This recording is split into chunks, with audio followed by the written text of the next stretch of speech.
मित्रांनो, ह्या भाजीला तुमच्याकडे काय बोलतात मला कॉमेंट करून नक्की सांगा. कधी कधी भाज्या खाऊन खूप कंटाळा आलेला असतो आणि मार्केटमध्ये सुद्धा जाऊ वाटत नाही. म्हणून मग घरातच असलेली ही सुकी मच्छी म्हणजे आमच्याकडे तिला आंबाडी बोलतात. तुमच्याकडे जे काही नाव असेल त्या नावाने तुम्ही बोला. करायला सुद्धा अगदी सोपी आहे. तर मी आंबाडी कशी बनवली ती चला दाखवते तुम्हाला. आंबाडी मी अशी स्वच्छ पाण्याने धुवून घेतली आणि पाणी ओतून त्याला अर्धा तास अशी भिजत ठेवली. त्याने काय होतं, त्याचा जो वैस असा वास येतो तो जास्त वास असा येत नाही आणि भाजीसुद्धा छान लागते आणि शिजायलासुद्धा लवकर शिजते. तर त्यासाठी मी ते मसाले कापून घेतले. एक कांदा मोठा चिरून घेतलेला आहे, पातळाचा टोमॅटो कापून घेतलेला आहे.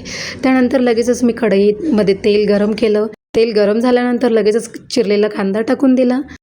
त्यानंतर लगेचच मी थोडंसं हलकंसं ब्राऊन कलर आला कांद्याला, मीठ टाकूनच कांदा मी फ्राय केलेला आहे. त्यानंतर लगेचच मी टोमॅटो टाकून दिला.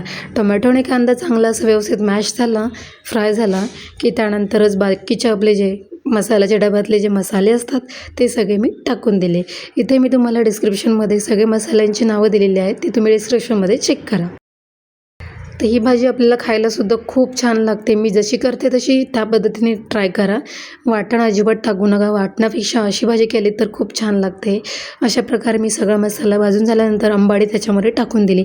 आंबाडीला 1 मिनिटभर भाजून घेतलं, फ्राय करून घेतलं चांगलं. त्यानंतर लगेचच असे बटाटे कापून घेतले होते, ते टाकले. बटाट्यानेसुद्धा खूप छान टेस्ट येते या भाजीला. जर तुमच्याकडे वांगं असेल तर वांगंसुद्धा टाकून द्या, त्यानेसुद्धा आणखी भाजी छान लागते. आणि लगेचच त्याच्यामध्ये थोडीशी कोथिंबीर टाकून, पाणी टाकून झाकण लावून भाजी 15 ते 20 मिनटं शिजवून घेतलेली आहे मी. भाजी शिजतानाच मध्येच मी 5 मिनटानंतर पुन्हा झाकण काढून त्याच्यामध्ये आंब्याची जी सुकवलेली आंबोशी असते ती टाकून दिलेली आहे. ती कोकमसुद्धा टाकू शकता, त्याने भाजी अजून रुचकर बनते. त्यानंतर पुन्हा मी झाकण लावून भाजी 10 मिनटं शिजवून घेतलेली आहे. म्हणजे इथे साधारण मला भाजीला शिजायला 15 ते 20 मिनटं लागलेले आहेत.